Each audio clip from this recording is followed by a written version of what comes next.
नमस्कार। MSc final की advance quantum mechanics की लेक्चर सीरीज़ में पुनः आपका स्वागत है। आज हम बात करेंगे एक नए टॉपिक के बारे में जिसका नाम है green function for scattering problem, है ना। इम्पॉर्टेंट टॉपिक है आपके एग्ज़ाम के हिसाब से भी अच्छा टॉपिक है। Green function for scattering problem, यानी किसी भी स्कैटरिंग प्रॉब्लम को सॉल्व करने के लिए ग्रीन फंक्शन को हम किस तरीके से यूज़ करते हैं। ठीक है,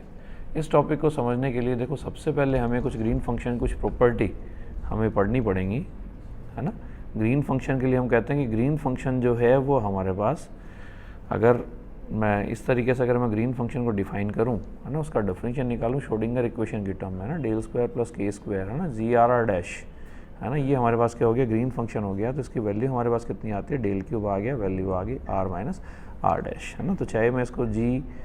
आर आर डैश लिखूँ, चाहे जी आर माइनस आर डैश लिखूँ, एक ही बात है ना। दोनों तरीके से हम इसको डिफाइन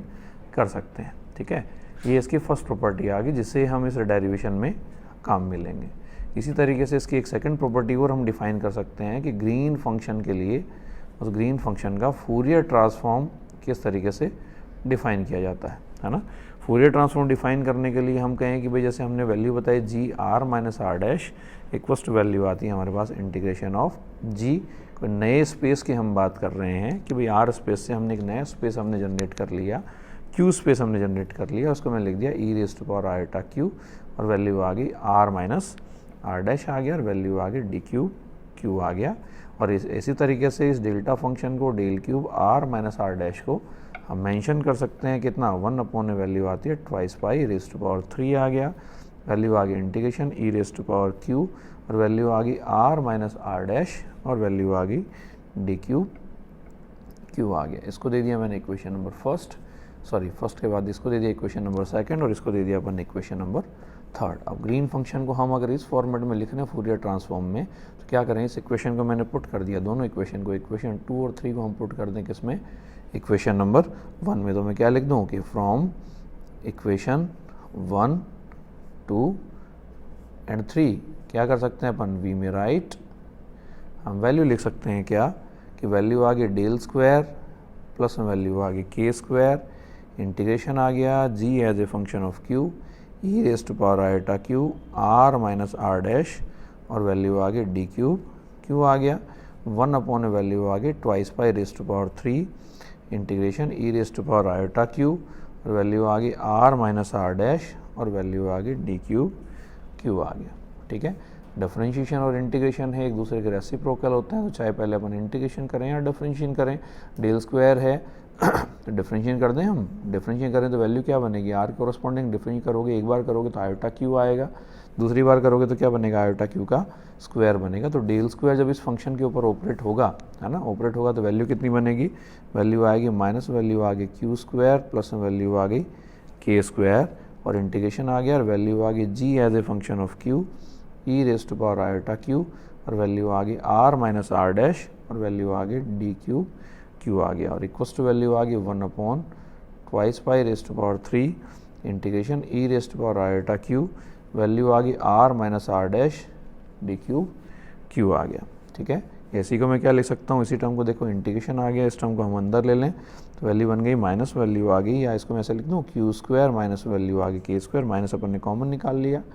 जी आ गया क्यू आ गया, राइट हैंड साइड को लेफ्ट हैंड साइड में ले आए तो 1 वैल्यू आ गई twice pi raise to power 3 आ गया, और वैल्यू आ गई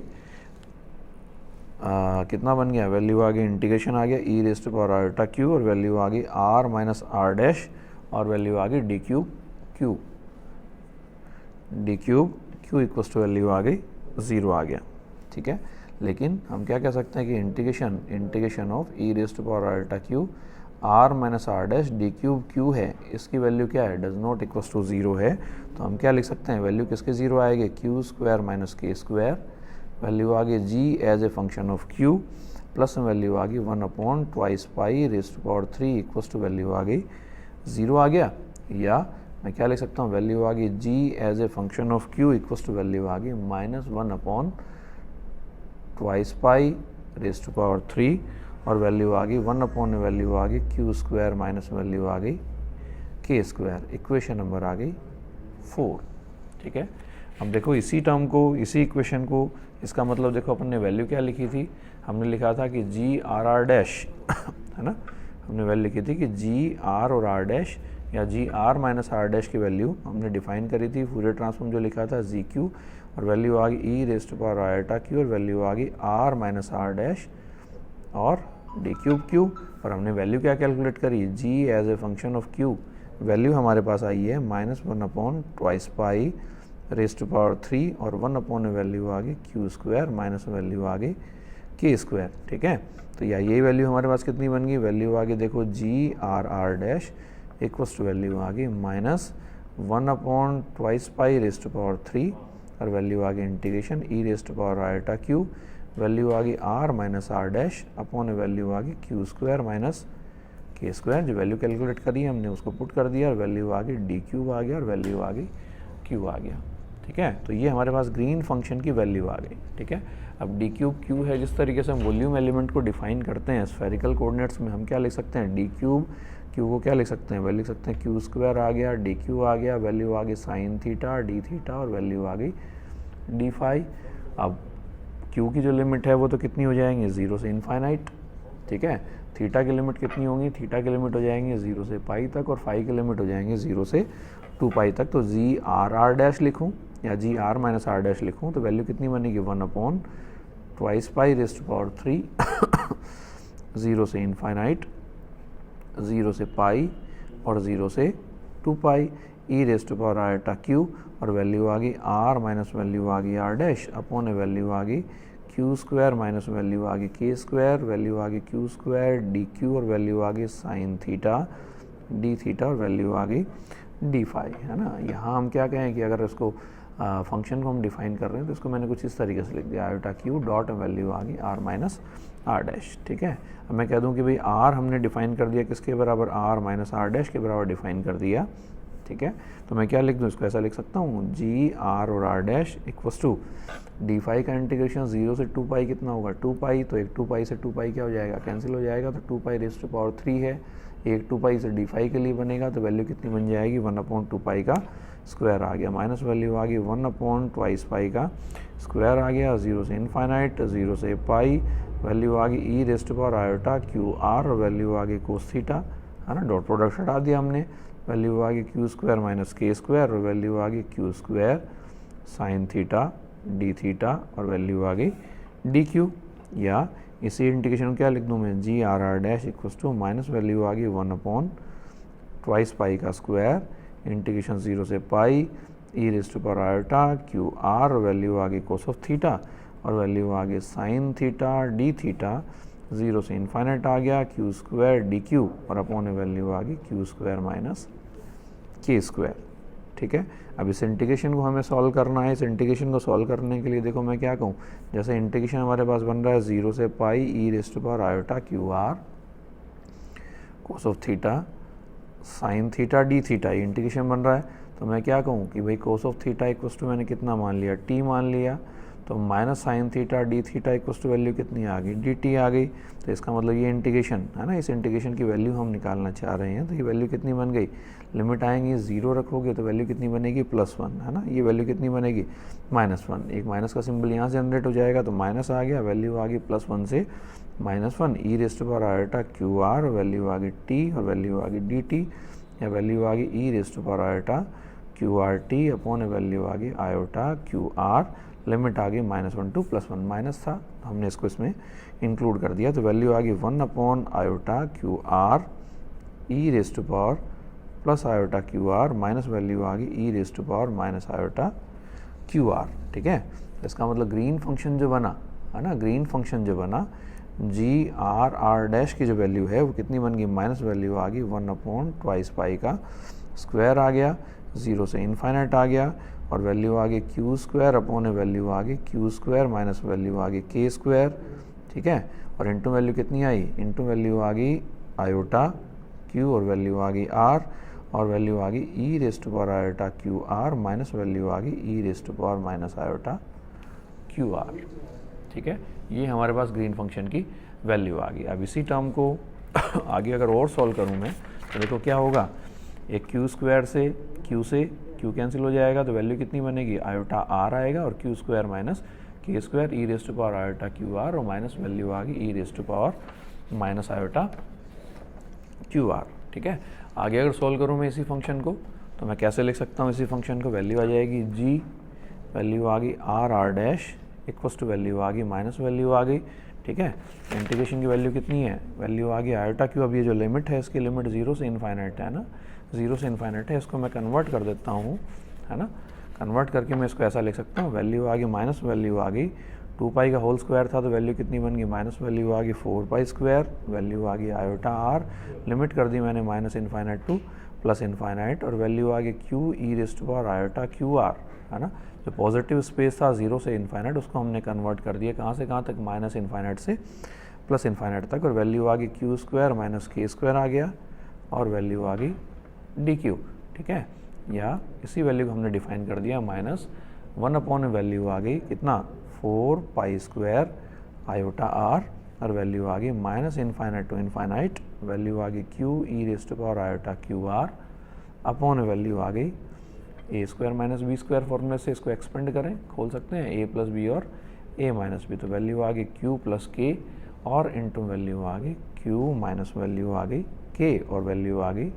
डी क्यू आ गई। अब इस इक्वेशन को हमें सॉल्व करना है। ठीक है, ये जो इक्वेशन सपोजिट हमारे पास जो भी नेक्स्ट इक्वेशन आ गई, सपोजिट इक्वेशन जो भी नेक्स्ट चल रही हो सपोजिट हम दे दिया इक्वेशन नंबर 5 दे दिया, तो इस इक्वेशन को सिंपली हम सॉल्व करें किससे, कोसी रेजिड्यू थ्योरम से हम सॉल्व कर सकते हैं। तो इक्वेशन हमारे पास मेंशन कर रही है कि जो भी हमारे पास क्यू का फंक्शन है उसका क्या हो गया, हमारे पास एक सिंपल पोल है ना, सिंपल पोल हम उसके डिफाइन कर सकते हैं किसके ऊपर, क्यू इक्वस टू प्लस के पर और क्यू इक्वस टू माइनस के पर। क्यों, क्योंकि भाई Q equals to plus minus के ऊपर प्लस माइनस के ऊपर जो वैल्यू है ना, इन दोनों पॉइंट्स के ऊपर ये जो टर्म हमारे पास बन रही है, ये वाली जो टर्म बन रही है, टर्म हमारे पास कितना बन रहा है, ये टर्म कितनी बन रही है, ये टर्म हमारे पास कितनी हो रही है, बिकम्स कितनी इनफाइनाइट होगी। तो इसका मतलब इसके लिए हम ये दोनों पोल जो हैं वो हम डिफाइन कर सकते हैं और इस ये इंटीग्रल जो है, या मैं क्या कह दूँ कि the integral can be solve by using the कौन सी थ्योरम से, can be solve by using the Kosi residue theorem से, है ना। इसको सॉल्व कर सकते हैं हम, कंटूर इंटीग्रेशन में हमने पढ़ी है यूजी क्लासेस में। ठीक है, तो हमारे पास दो तरह की पॉसिबिलिटीज़ बनती हैं। तो हम पहली बात तो कोसी रेजिड्यू थ्योरम क्या कहती है कि इंटीग्रेशन ऑफ एफ जेड और वैल्यू आ गई डी जेड, है ना। Integration of f z d z equals to value कितनी होती है, ट्वाइस पाई आयोटा और वैल्यू आती है हमारे पास सम ऑफ रेजिड्यू, पढ़ते हैं हम ऐसा, है ना, सम ऑफ रेजिड्यू। अब पोल जो हम डिफाइन कर रहे हैं कौन से दो पॉइंट पे हम डिफाइन कर रहे हैं, क्यू टेंस टू वैल्यू आ रही है प्लस माइनस के ऊपर। तो दो वैल्यूज हमें कैलकुलेट करनी है, एक तो वैल्यू कैलकुलेट करनी है क्यू इक्वस टू प्लस के पर और एक वैल्यू हमें कैलकुलेट करनी है क्यू इक्वस टू माइनस के पर, है ना। तो सबसे पहले हम निकालें pole at q tends to किसके ऊपर, वैल्यू निकाल लें हम किसके लिए, प्लस के लिए, है ना। हमने फॉर्मूला बताया कि f z d z equal to twice pi iota और वैल्यू है सम ऑफ रेजिड्यू। तो वैल्यू आ गई, इंटीग्रेशन आ गया, वैल्यू आ गई f z d z equals to value है हमारे पास, हमने क्या कहा ट्वाइस पाई आयोटा, मैं दोबारा लिख देता हूँ उसको, ट्वाइस पाई आयोटा और वैल्यू आ गई सम ऑफ रेजिड्यू। ठीक है, अब रेजिड्यू हम कैसे कैलकुलेट करें, रेजिड्यू कैलकुलेट करने का हमारे पास मेथड था इक्वल्स टू लिमिट, है ना। जो भी हम कह दें कि अगर हमारे पास value suppose that F Z upon A value अगर ऐसा फंक्शन है ना, ऐसा फंक्शन है F Z upon A value आ गई Z square minus A square और वैल्यू आ गई डी सेट, है ना। तो इस फंक्शन के लिए हमारे पास रेजिड्यू क्या बनेंगे, रेजिड्यू बनेंगे Z equals to plus minus A पर। तो वैल्यू कैसे डिफाइन करें हम, एक बार तो ले लेंगे जेड इक्वल्स टू प्लस ए के लिए और एक बार ले लेंगे हम किसके लिए, जेड इक्वल्स टू माइनस ए के लिए। तो जेड इक्वल्स टू प्लस ए के लिए लें तो हम कैसे निकालते हैं, जेड माइनस ए और वैल्यू आ गई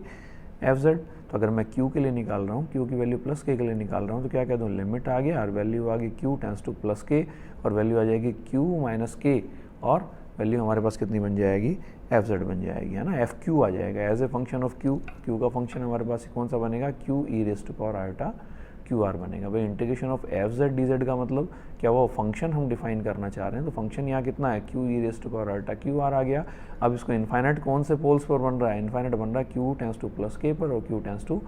माइनस क्यू पर। तो एक तो हम रेजिड्यू निकालेंगे q tends to plus q के लिए, और एक हम रेजिड्यू निकालेंगे किसके लिए, क्यू टेंस टू माइनस के लिए। ठीक है, तो जिसके बारे में हम बात करेंगे नेक्स्ट वीडियो में। तो जल्द मिलते हैं नई वीडियो में। बहुत बहुत धन्यवाद। Thank you so much.